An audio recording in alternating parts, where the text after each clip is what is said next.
Hi, Blair McCaney here. A little bit of background. I am a club owner in Central Washington. Our clubs are called Works of Wenatchee Valley. Been in business almost 40 years. Formerly Gold's Gyms. I was the president of the Gold's Gym Franchisee Association for some years. Also, CEO of MXM, stands for Member Experience Metrics, and our technology is used all over the world to understand member experience. That's where I spend most of my time. Most recently, president of the Washington Fitness Alliance up here in the state of Washington, advocating for the fitness business right here in our home state. That's just a little bit of background. I've worked with the companies all over the world, especially during this lockdown, trying to bring real data to the science in order to really understand what's happening in fitness centers. So by now, we should all know that with the visits to virus ratio that we started here at MXM and looking at almost 50 million pieces of check-in data against number of cases tracked, that sort of started a cascading event of visits to virus being measured in other countries, of states looking at their own data. By now, what we know is there aren't outbreaks really coming from fitness centers at all. I've got the Colorado outbreak data broken down by the 58 different categories, of which there have been no outbreaks in fitness. And so out of these 58 categories, fitness not on there. I've got the Oregon outbreak data right here. No occurrences in fitness, 0 occurrences in fitness, updated about 2 weeks ago. I've got our state outbreak data here for Washington State from the Washington State's own Department of Health. No outbreaks in fitness, and most recently dated November 23rd, I've got the very detailed King County, City of Seattle outbreak data. Again, 0 occurrences happening in fitness. So what we should be asking then is, why aren't they happening in fitness? So I'm going to give you the top 10 reasons why we're not seeing outbreaks in fitness. Okay, at number 10, we have the business model. Yes, the business model. We are the original recurring revenue subscription-based business. That means the only people that can utilize our business are those that we've already sold to, people that are actually members. So what happens in that type of a business is keeping those customers is far more important than just getting new customers. You gotta satisfy your membership base. So if that membership base is scared about something, you respond, and you respond rapidly. The business model is what drove rapid innovation and the fitness industry to respond so well across the entire industry. That's number 10. At number 9, we have members. We don't have customers. So in order to actually utilize our facilities, you have to go through our business model and become a member. When you become a member, you sign an agreement. Because you're signing an agreement, that allows us to have you have a pledge, a new pledge. And gyms, all gyms did new pledges about what the new behaviors will be in this COVID-19 world. It allows you to really get people to sign off and say, yep, I agree to this behavior in order to be a member. It also says if people misbehave, you can remove membership and then those people can't come in. So business model and members. Next is check-in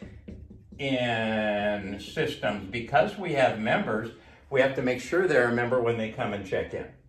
So here's what happens. You don't just wander into the store. You have to come in and you have to somebody greets you and you actually check in. That means as clubs reopened and people came in to check in, that allowed us to get them to sign new pledges, to help them understand what the new world looked like.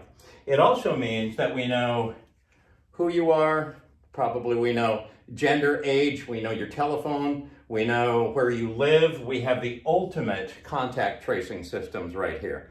With a push of a button, we can say, give us everybody that checked in within this time. How do we get a hold of these people? This gating also allows us to have perfect control for occupancy rates. So because of the check-in systems are driven by being a member, the member is being driven by the business model. So that's 8. 7 is that we have great, and I mean great, hygiene. And so what happened, there's a G in there. So what happened is, as we were going into this lockdown, you remember it was all about touch surfaces. gyms responded incredibly well. It's always been bad to not clean up after yourself in a gym, but now what we're saying is, and we've seen maybe 300,000 pieces of feedback of people saying, I love the new hygiene, I feel incredibly safe in here, because we have incredible hygiene systems that we are able to implement and make sure that people do it because of our business model, the fact that we have members and we have a check-in system that gets them to commit to the new pledge, of which the great hygiene is part of that. That's number 7. At number 6, we have single person, one person check-ins. And I just learned this the other day in the King County, Seattle data. What they were saying is that oftentimes they're seeing outbreaks where people come into a business in clusters, 4 or 5 people. What happens in a club is probably 95% of your check-ins are individuals. And even if you came in with somebody, you still have to check in individually. People maintain their distance. It's a one-at-a-time process, so there isn't any clustering right here. At number 5, equipment. Equipment and equipment spacing. Equipment is designed to be used by one person. We know exactly where to put them to keep them distance. We know how long people are going to be on certain pieces of equipment. We know which way you're going to face. We know where you're going to face and how long you're going to be there. So equipment spacing comes in at number 5 as to the top 10 reasons why there aren't outbreaks in fitness centers. 4, mask compliance. We have better mask compliance probably than any business. And whether it is masks all the time or masks all the time unless you're on a piece of cardio equipment, what we have is well-trained staff that are making sure that people aren't compliant. People comply because they want to remain a member. So it isn't like a retail situation. Remember, this whole business model is the foundation. This is the foundation that makes all of this work so well. At number 3, we have no close and prolonged contacts. That's because people generally come in and work out as individuals. Sometimes people work out together. Oftentimes they're from the same household when they're working out together. So no close, prolonged contact. Number 2 is airflow. We've been dealing with sweat and respiration for decades. So our HVAC systems are generally overbuilt and can handle more turns per hour. My own and our 2 clubs are at 6 turns per hour right now. Even as we go into the winter, we're at 10 turns per hour in the summer. MERV 13 filtering.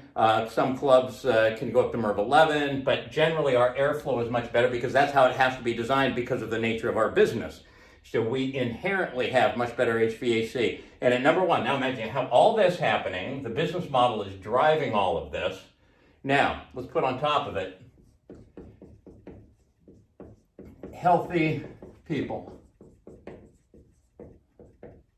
Now, I know that healthy people can get COVID. I know some healthy people are suffering from COVID, but largely the consensus out there from the CDC just coming out the other day and saying we recommend more exercise, saying we recommend 2 weight training sessions a week for everybody.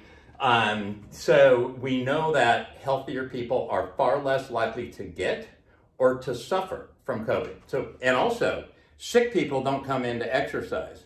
So once you add healthier people on top of all of this, that's why there are no outbreaks happening in fitness facilities. And that's what people should be looking at. People had a hypothesis going into this that outbreaks would occur in fitness. Well, once you have a hypothesis, you conduct the experiment, you look at the data, and now we're looking at the data, and everybody needs to look at the data and realize it's not coming from fitness. But more than that, they need to ask, why isn't it coming from fitness? What can we learn from this that we can use in other environments? That's it. Blair McHaney with MXM, Washington Fitness Alliance, and Works of Wenatchee Valley. Thanks.